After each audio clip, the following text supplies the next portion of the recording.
la scène où t'as le chef Bogo qui vient retirer sa plaque à Judy dans le quartier de la jungle. T'as cette scène justement où t'as Nick qui vient parler pour elle et qui vient l'aider. Dans cette scène, Nick, en vrai, il n'aide pas vraiment Judy parce qu'il regrette tout ce qu'il a fait subir pendant tout le film en fait. Non, il le dit après, il a aidé Judy dans cette scène parce que il s'est identifié à elle, parce que lui aussi a été discriminé et blessé en fait. Mais du coup, il l'a aidé parce que quelqu'un d'autre a blessé Judy, tu vois. Pendant tout le film, il n'a pas arrêté de la blesser et de lui dire des choses insultantes, mais c'est seulement quand un autre mec blesse Judy devant lui, là ça le fait tiquer en fait. Là il décide de l'aider. Mais pas parce qu'il regrette qu'il lui a fait subir, il se remettait pas en question en fait dans cette scène-là, non. Là il l'aidait juste parce qu'il se reconnaissait un peu en Judy, mais pas parce qu'il regrettait ce qu'il lui avait fait, juste parce que la situation de Judy lui rappelait sa situation en fait. Tu pouvais pas te rendre compte de ça plus tôt en fait, quand t'arrêtais pas de l'appeler carotte ou toutes les fois où il les a insultés, genre ça le faisait paniquer sur le fait qu'il la blessait en fait. Non pas du tout. C'est quand un autre blesse Judy devant lui, c'est là où il a la révélation et il se rend compte que ah oui c'est pas bien et tout, tu fais mais c'est... Et pour reparler des bad guys, dans les bad guys et notamment le personnage du loup, ils se remettent vraiment en question en fait. T'as vraiment plusieurs scènes dans le film où tu les vois vraiment évoluer et devenir plus gentils en fait, où tu le vois vraiment regretter ce qu'il a fait. Justement, t'as toute une scène justement où il est avec Diane Foxington, t'as une scène où il va lui indiquer sa planque pour lui rendre tout ce qu'il a volé dans sa vie en fait. Tu fais genre, ça c'est un vrai geste en fait, qui montre qu'il veut vraiment aller de l'avant et qu'il regarde vraiment ce qu'il a fait. C'est dans Zootopie, Nick Wilde il a jamais fait ça hein. Et en plus, dans les bad guys, et même après avoir fait tout ça, même à la fin du film, après qu'ils aient arrêté le méchant, et même après qu'ils aient failli mourir en essayant de sauver leur ami, et ben même après avoir fait tout ça, et ben le loup et les bad guys décident de se rendre aux autorités pour aller en prison, pour purger leur peine. Parce que ce sont des criminels justement, ils veulent vraiment faire l'effort de se rendre d'être de meilleures personnes, donc du coup, et ben pour vraiment payer pour tous leurs crimes, ils se rendent et ils vont en prison, malgré tout ce qu'ils ont fait pendant tout le film. Ça c'est un héros. Ça, c'est vraiment un héros. Ce que j'aime bien aussi avec les bad guys, c'est que dans le film, t'as vraiment une scène, le loup va discuter avec Diane Foxington, et leur scène de discussion ressemble un peu à celle que Judy et Nick ont pendant l'interview. Je pense que tu en as dit bien assez. Qu'est-ce que tu veux dire? Clairement, il s'agirait d'un composant dans leur gène. Ces prédateurs semblent être revenus, comme tu l'as si bien dit, à leur état sauvage primitif. Est-ce que t'es sérieuse? J'ai juste énoncé les faits de l'enquête. C'est pas comme si un lapin pouvait devenir sauvage. D'accord, mais un renard, oui, hein? Arrête, je t'en prie, tu n'es pas comme eux. Oh, toi aussi, tu dis eux maintenant? Oh, tu sais ce que je veux dire, t'es pas ce genre de prédateur. C'est super intéressant de comparer ces deux scènes parce que tu vois vraiment la différence entre l'écriture de Disney et l'écriture de DreamWorks en fait. Dans le film Disney, vraiment, ils prennent vraiment à 100% parti pour Nick, pour le côté victime, tu vois. On montre en gros que, oui, tu vois, ça a été un escroc pendant toute sa vie, mais c'est un escroc parce que il s'est fait discriminer, donc du coup, c'est pas de sa faute. Et dans les bad guys, il y a un discours, justement, il y a un dialogue entre les deux, mais là, le dialogue, il est un peu différent, en fait, dans les bad guys. Je vous ai offert une belle opportunité, la chance de prouver au monde que vous êtes plus qu'un stéréotype de livre pour enfants, mais vous êtes trop fiers ou trop peureux pour en tirer avantage. Peureux? Moi, je suis peureux. Pardon, laissez-moi me présenter, je suis le méchant de toutes les histoires. Je suis coupable jusqu'à preuve du contraire. Et même si par miracle, on arrivait à changer, qui dans cette ville va nous croire, hein? Évidemment, vous n'avez pas ce problème avec vos jolis petits tailleurs de Madame Parfaite. Peut-être que les gens vous croiront, peut-être que non, ça n'a pas d'importance. Ne le faites pas pour eux, faites-le pour vous. Voici enfin la chance d'écrire vous-même votre histoire, de bâtir une vie meilleure pour vous et vos amis. Et personnellement, je suis tellement plus d'accord avec cette vision dans les bad guys que dans Zootopie. Tout simplement parce que dans les bad guys, justement, ils justifient pas les bad guys, tu vois, ils justifient pas le fait qu'ils se comportent mal. Tu vois, au contraire, ils les condamnent parce qu'ils se comportent mal, et justement tout le message du film c'est de les changer, tu vois, qu'ils se remettent en question pour qu'ils soient vraiment de meilleures personnes, tu vois. Sauf que dans Zootopie, en fait, c'est le message inverse. En fait, dans Zootopie, ils prennent vraiment parti, du coup, pour les prédateurs. C'est cynique est devenu un escroc et qu'il a arnaqué des gens et escroqué des gens, des tas d'animaux pendant 12 ans, c'est pas de sa faute. Non, c'est de la faute de la société. Il est pas coupable. Je suis pas vraiment le genre de mec, vous savez, la nostalgie critique ou la joueur du grenier qui va traquer la moindre incohérence ou le moindre truc un peu illogique dans les films et tout. En matière générale, je suis un peu laxiste envers les films. En général, enfin, je fais pas attention. Mais là, dans Zootopie, vu que t'as tout ce truc, tout ce message que le film veut porter, il y a quand même 2-3 trucs un peu incohérents en plus que j'ai remarqué dans la fameuse scène où t'as Nick qui est choqué parce que Judy a dit pendant l'interview, et j'ai trouvé ça un peu bizarre en fait que Nick soit choqué parce que tout ce que Judy elle dit, c'est tout ce que le médecin a dit quand il l'avait surpris avec le maire. Et Nick aussi il était là en fait. Quand Judy elle a entendu et filmé le médecin qui parlait de l'ADN des prédateurs, Nick était là juste avec elle en fait. Donc lui aussi il est censé avoir entendu les mots du médecin, donc du coup pourquoi il est choqué quand Judy les dit en fait? Puisqu'il les connaît en fait, mais il a l'air surpris. C'est un peu bizarre, c'est pas très logique. Non, je trouve ça très éloigné de ce que j'appelle faire tout ce que nous pouvons. Monsieur, il est peut-être temps de prendre en compte la génétique. Pardon? Qu'est-ce qu'elle vient faire là, la génétique? Les seuls animaux qui redeviennent sauvages sont des prédateurs. On ne pourra pas garder ça secret, il faudra faire une annonce. Bonne idée. Prévenir les habitants. Et à votre avis, comment vont-ils réagir étant donné que le maire, comme vous le savez, est un lion? Je serai fini!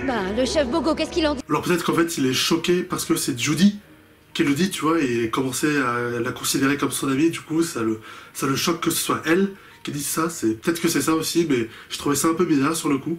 Au début du film, quand t'as Nick qui est parti escroquer un éléphant, dans le plan en fait, c'est Judy qui arrive et qui force l'éléphant à donner une glace à Nick, et c'est Judy qui paye l'éléphant en fait. Mais du coup ça veut dire que Nick, il avait prévu dans son plan que Judy serait là pour l'aider. Parce que si Judy serait pas là, Nick il serait juste parti et il aurait pas eu de glace et il aurait pas pu payer en fait. Parce que le plan de Nick a fonctionné juste parce que Judy est intervenue. Donc du coup Nick avait prévu à l'avance que Judy, qu'il ne connaissait pas, serait là pour l'aider. Quoi? Ah oui, et pour finir, il y a cette fameuse scène. Oh, quel gentil compliment. C'est rare de rencontrer quelqu'un qui ne soit pas malveillant. Lieutenant? Ops, monsieur? Wilde. Nick Wilde. Pourquoi est-ce que Nick lui donne son vrai prénom? C'est un escroc, un arnaqueur, tu vois, c'est un renard malin comme il le dit. C'est un renard malin, qu'est-ce que ça fait? Ça donne son vrai prénom à une policière qu'il vient tout juste d'arnaquer en fait. C'est un escroc ultra intelligent depuis 10 ans et il n'a pas de faux nom ou d'alias en fait. Il va donner son vrai prénom à la personne qui vient tout juste d'arnaquer, qui en plus est un officier de police. Et du coup, ça a permis quoi? Ça a permis Judy à retrouver l'avis d'imposition de Nick Wilde et se rendre compte qu'il faisait de la fraude fiscale. Oui. Et lui, donc, c'est censé être un escroc malin, en fait. Ah oui. Ah oui. Et enfin, pour terminer cette glorieuse vidéo, c'est l'un des trucs qui fait que, à mon avis, le film, enfin, tout le message que le film veut faire passer ne passe pas du tout. Parce que tout le film, justement, veut dénoncer la discrimination, les stéréotypes, les clichés que subissent les animaux. C'est tout le message du film en fait. Le film a été fait pour amener à ça, en se basant sur les clichés sur les animaux, pour faire d'analogies sur les clichés sur nous les humains en fait.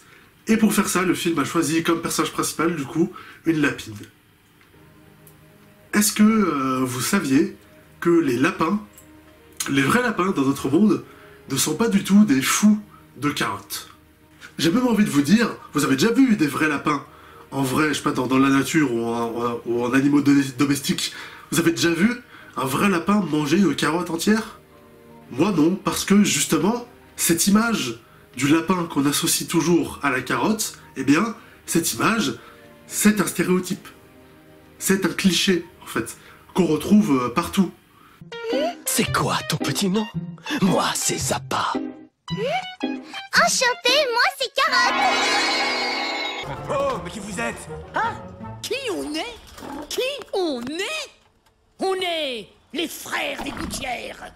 Je sais pas vraiment d'où ça vient cette image du lapin qu'on associe toujours à la carotte, j'ai pas vraiment fait de recherche parce que bon, de toute façon c'est pas ça le sujet, mais c'est un cliché en fait. C'est le lapin qu'on associe toujours à la carotte et la carotte qu'on associe toujours au lapin, c'est un stéréotype en fait. Quoi de neuf, docteur? Mais Bugs Bunny, c'est aussi un grand fan de carottes. Carrots? Il en a toujours une sur lui et il la grignote dans toutes sortes de situations.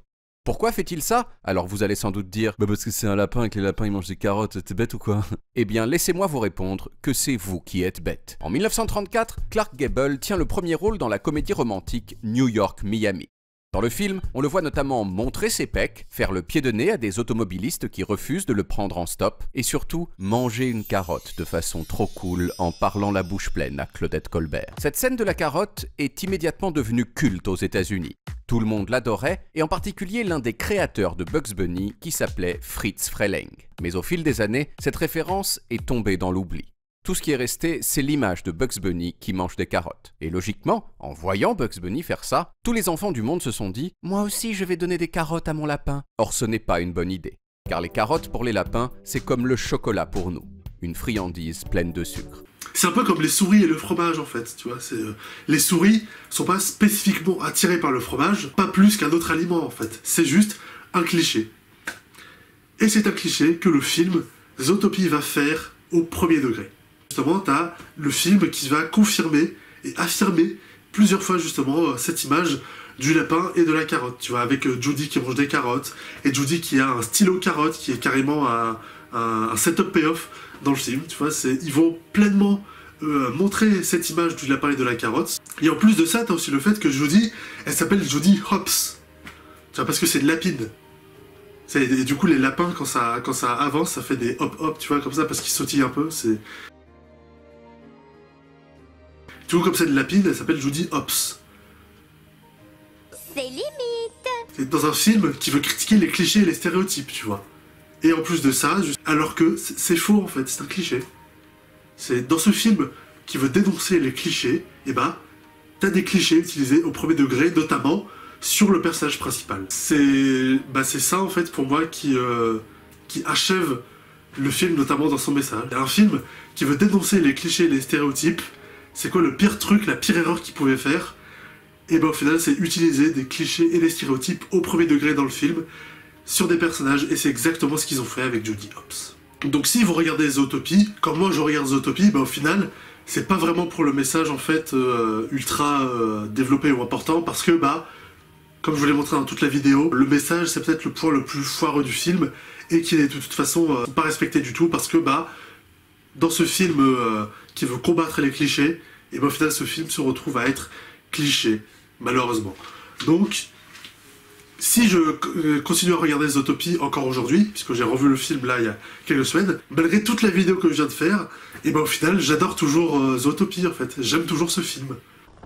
Ce que tu dis n'a aucun sens. Le film reste toujours quand même ultra prenant, tu vois, l'univers est toujours intéressant, l'enquête marche toujours super bien, la mise en scène est assez inspirée, c'est dynamique, ça marche bien, on rentre bien dans l'histoire, t'as le personnage de Judy qui est merveilleuse en fait, j'adore ce personnage, et elle sauve à elle toute seule quasiment le film en fait. Et aussi il faut dire que c'est de lapine, et les lapins et les renards, c'est mes animaux préférés en fait, donc dès qu'il y en a dans un film, c'est très dur pour moi de pas aimer, donc malgré toutes les incohérences qu'il y a dans le film, bah, au final, à chaque fois que je regarde Zootopie, bah, je passe toujours un super moment, parce que le film a plein d'autres qualités, tu vois, il reste quand même touchant et émouvant, tu vois, si on oublie tout le message qu'il veut faire passer, bah, au final, la relation entre Nick et Judy, bah, malgré tout, c'est quand même attachant en fait, ils sont quand même attachants, ils sont mignons ensemble malgré tout, tu vois, t'as quand même envie de les voir ensemble, donc l'émotion du film marche quand même, tu vois, le film arrive quand même à m'atteindre sans le message, et c'est un peu bizarre comme sentiment, tu vois, c'est ça aussi que j'avais envie de partager, tu vois, c'est de voir que bah, on peut aimer un film, on peut beaucoup aimer un film comme Zootopie, même si on le trouve incohérent, et même si on n'est pas d'accord avec le message qu'il diffuse en fait, parce que il y a tout l'ensemble en fait, il y a des tas de raisons pas du tout objectives qui font que, à chaque fois que je regarde Zootopie, bah, malgré tout, je passe un super moment devant, parce que Judy, parce que l'univers est cool, parce que le film est fun, parce que on rentre vite dans l'enquête, parce qu'ils sont attachants tous les deux malgré tout, ils sont mignons, tu vois, même si Nick se comporte mal, bah, au final il devient gentil à la fin, et j'ai quand même envie de les voir ensemble, tu vois, ça marche quand même, tu vois, malgré tout, le film, il marche, c'est pas du tout subjectif ce que je dis, mais le film malgré tout marche sur moi, tu vois, à la base je le considérais comme mon film préféré de Disney. Bon, aujourd'hui c'est plus du tout mon film préféré de Disney, hein, ça reste toujours Réponse et la princesse et la grenouille, mais Zootopie reste quand même dans le top 10, tu vois, malgré tout, il a perdu 5 ou 6 places, mais il est toujours dans le top 10 malgré tout, tu vois, c'est un des films Disney que j'apprécie le plus revoir, parce que bah, parce que ce film marche sur moi, tu vois. Je peux pas l'expliquer, mais c'est le cas en fait.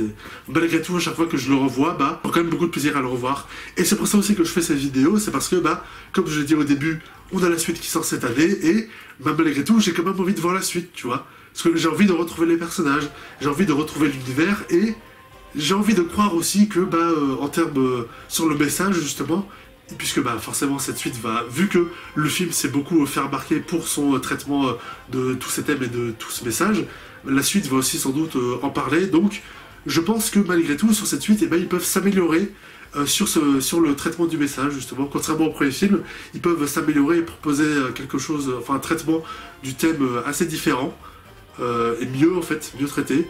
Enfin, en tout cas, moi, c'est ce que j'ai envie d'y croire, en fait. C'est pour ça que, malgré tout, j'irai quand même voir Zootopie 2, quoi. J'attends quand même le film, parce que j'ai quand même envie de m'y retrouver dedans.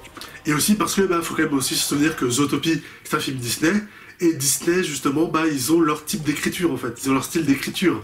Et faut avouer que c'est peut-être pas forcément adéquat quand il s'agit de traiter de thèmes comme le racisme ou la discrimination, tout ça, tu vois.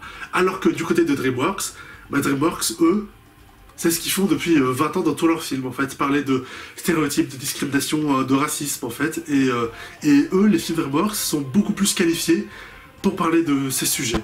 Voilà. Merci, du coup, à vous d'avoir suivi cette longue vidéo. Hein. On arrive à la fin. Je vous remercie beaucoup de m'avoir regardé, de m'avoir écouté. N'hésitez pas à liker la vidéo si ça vous a plu et à me dire dans les commentaires ce que vous avez pensé de mon avis ou de votre avis sur Zootopie. Évidemment, ça m'intéresse beaucoup puisque bah, je suis un peu tout seul à en parler de Zootopie de cette manière. Donc n'hésitez pas à vous exprimer dans les commentaires, ça m'intéresse. N'hésitez pas aussi à partager ma vidéo sur les réseaux sociaux et à vous abonner à ma chaîne YouTube pour ne pas manquer mes prochaines vidéos. Salut!